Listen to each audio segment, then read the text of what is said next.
কোটা সংস্কার আন্দোলনের 4 সমন্বয়কারী গতকাল ডিবি কার্যালয়ে হারুন স্যারের সাথে একই টেবিলে রাতের খাবার সেরেছেন এবং তারপরেই কিন্তু আমরা দেখলাম যে লিখিত একটি বিবৃতি তারা জাতির উদ্দেশ্যে পাঠ করে শোনাচ্ছেন। সেখানে স্পষ্ট করে লেখা ছিল যে 4 সমন্বয়কের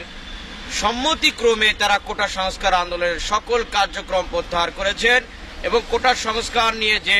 রাষ্ট্রীয় যে আইন হয়েছে সেটা তারা মেনে নিয়েছেন এবং কোটা সংস্কারকে কেন্দ্র করে যে সব ধরনের সহিংসতা হয়েছে সেটা একটি সুষ্ঠু তদন্তের দাবি করেছে এবং সেই বিবৃতির পরে যারা ছাত্ররা রয়েছে, কোটা সংস্কারের সাথে জড়িত ব্যক্তিরা রয়েছে, তারা কিন্তু অনেকটাই হতবাক হয়েছেন। অনেকেই বলছেন যে কোটা সংস্কারকারী সমন্বয়কারীরা ডিবি কার্যালয়ে জামাই আদর পেয়েছেন এবং জামাই আদর পাওয়ার পরেই তারা কিন্তু কোটা সংস্কারের যে আন্দোলন থেকে, সংগ্রাম থেকে, কর্মসূচি থেকে তারা ফিরে এসেছেন এবং আরেক দল বলছেন যে ডিবি কার্যালয়ে কোটা সংস্কার আন্দোলনকারীদের সাথে জোরপূর্বক ভয় দেখিয়ে, পিস্তলের ভয় দেখিয়ে তাদের সম্মতি